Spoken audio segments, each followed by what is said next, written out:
Hello बच्चों, आज हम 9वीं कक्षा के साइंस 1 के पार्ट 1 के आखिरी भाग संवेग की अविनाशता का नियम देखेंगे। नियम यह कहता है कि यदि दो पिंडों पर बाह्य बल क्रियाशील न हो तथा दो पिंडों की टक्कर होती है तो टक्कर के पूर्व का कुल संवेग उनके टक्कर के बाद के कुल संवेग के बराबर होता है। टक्कर के पूर्व का कुल संवेग टक्कर के बाद के कुल संवेग के बराबर होता है। अब ये कथन को हम मान लेते हैं कि भूमिति का प्रमेय है। इस प्रमेय को हम सिद्ध करते हैं उसी तरीके से जैसे भूमिति में प्रमेय को ही सिद्ध करते हैं। सिद्ध करने के लिए हम पहले आकृति बनाते हैं, तथ्य लिखते हैं, साध लिखते हैं, फिर उसके उत्तर उत्पत्ति लिखते हैं। उसी तरह से यह भूमिति का चीज उपयोग आज हम साइंस में करने वाले हैं। तो आपने कथन देख लिया है। कथन में ये है कि दो पिंड है, उस पर वो गतिशील है, उस पर कोई बाह्य बल क्रियाशील नहीं है। तो अगर वो टक्कर करते हैं तो टक्कर के पहले का कुल संवेग टक्कर के बाद के कुल संवेग के बराबर होता है। ये हमें इस नियम में सिद्ध करके एक समीकरण तैयार करना है। तो सबसे पहले हम देखते हैं आकृति में कि हम दो पिंड दिया है तो दो पिंड को यहाँ दर्शाते हैं। तो मान लिया ये पहला पिंड है जिसका द्रव्यमान m1 है और वह u1 प्रारंभिक वेग से गतिशील है, और दूसरा पिंड m2 है जिसका द्रव्यमान m2 है और वह u2 प्रारंभिक वेग से गतिशील है।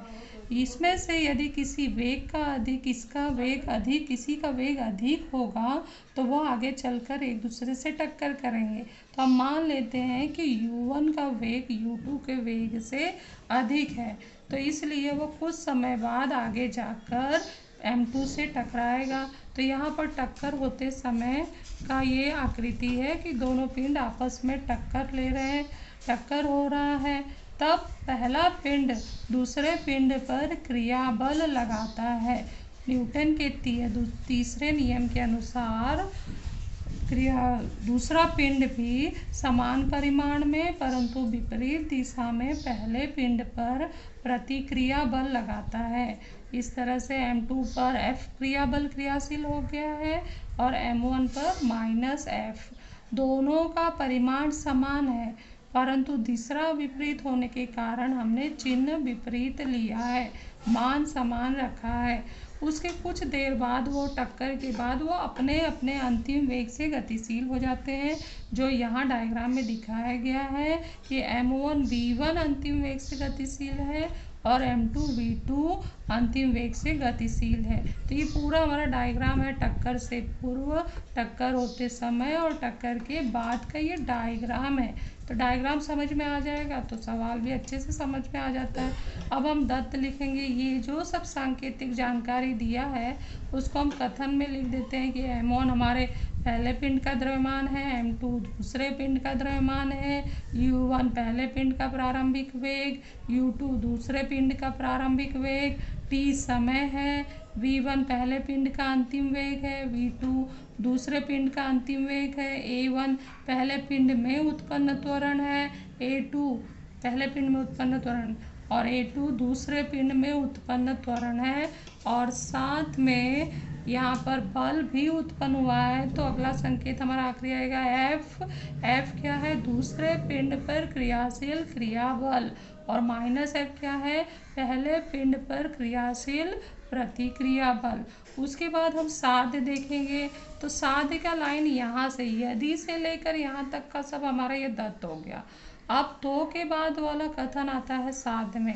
टक्कर के पूर्व का कुल संवेग टक्कर के बाद के कुल संवेग के बराबर होता है, जो कि हमने यहाँ से लिखा है। टक्कर के पहले का कुल संवेग बराबर होना चाहिए टक्कर के बाद का कुल संवेग, लेकिन यह शाब्दिक है, हमें सांकेतिक रूप लेना है तभी हम यह सिद्ध कर पाएंगे।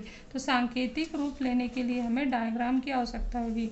तो डायग्राम में देखो ये टक्कर के पूर्व का आकृति है, तो टक्कर के पूर्व का कुल संवेग यही मिलेगा हमें। संवेग का जैसा कि सूत्र हम जानते हैं m1 गुणे वी होता है, मतलब द्रव्यमान गुणे वेग होता है, परंतु यहाँ दो दो पिंड है तो उसमें हम चिन्ह के रूप में नंबर 1 और नंबर 2 डालते जाएंगे। तो यहाँ पे कुल संवेग इसका निकालना है तो m1u1 और इसका संवेग m2u2 और टोटल कर देंगे तो m1u1 प्लस m2u2 हो जाएगा टक्कर के पूर्व का कुल संवेग, जो हम लोग यहाँ लिखेंगे m1u1 प्लस m2u2 बराबर है नेक्स्ट टक्कर के बाद का कुल संवेग। टक्कर होने के बाद, जब टक्कर के बाद ये प्रगतिशील होते हैं तब इसका संवेग पहले का आता है m1v1, दूसरे का आता है m2v2 और इसका टोटल कर दो, कुल कर दो तो m1v1 प्लस m2v2। तो टक्कर के बाद का कुल संवेग आएगा m1v1 प्लस m2v2। ये हमें सिद्ध करना है। ये आप लोगों को समझ में आ गया है कि कैसे समीकरण बनाया गया है, इसको रटने की ज़रूरत नहीं है। आप डायग्राम बनाओ, डायग्राम से क्लियर समझ में आ जाता है। उसके बाद हम इसका उत्पत्ति देखेंगे कि ये समीकरण को आकृति द्वारा कैसे सिद्ध करेंगे। तो इसमें हमें हमारा पहला नियम, पहला पॉइंट बनेगा न्यूटन के गति संबंधी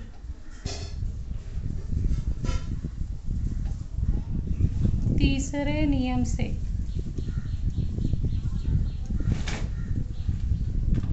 तीसरे नियम से क्या होता है, क्रिया बल और प्रतिक्रिया बल समान होते हैं, उनकी दिशा विपरीत होती है। तो यहाँ पर हम लिखेंगे क्रिया बल बराबर है प्रतिक्रिया बल, ये दोनों समान है। ये नंबर 1 हो गया। 2 में हम लिखते हैं परंतु बल का सूत्र, जैसा कि हम जानते हैं बल का सूत्र द्रव्यमान गुणे त्वरण होता है। तो हम बल के इसमें दोनों भी बल के यहाँ द्रव्यमान गुणे त्वरण लिखेंगे, अर्थात m गुणे ए, लेकिन दोनों जगह अगर हम m गुणे ए लिखते हैं तो दोनों कटने की संभावना है, क्योंकि पक्ष दिए गए हैं, बायां पक्ष है दाहिना पक्ष है। तो यहाँ हमें पहले देखना होगा कि F जो बल है वो किस पिंड पर क्रियाशील है। तो F जो बल है वो दूसरे पिंड पर क्रियाशील है, इसलिए F के सूत्र में हम चिन्ह लगाएंगे नंबर 2 का। तो सूत्र बनेगा इसलिए m2a2 बराबर है माइनस लग जाएगा, और ये माइनस F वाला बल किस पे लगा है, m1 यानी पहले पिंड पर लगा है।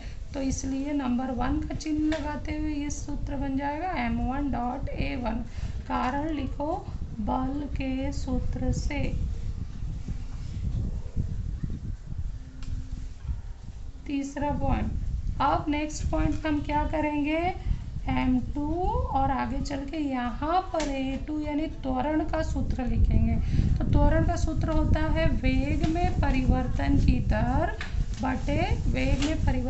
दर बटे समय, लेकिन वहाँ पे नंबर क्या है, दूसरे पिंड का है, तो हम नंबर 2 लगाते जाएंगे।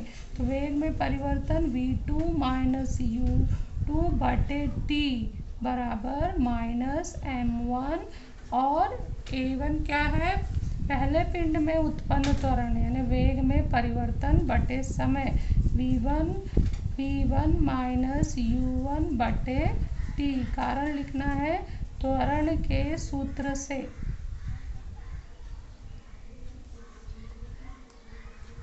ब्रैकेट ओपन करो, m2v2 माइनस m2u2 बराबर माइनस m1v1 प्लस m1u1 बटे t।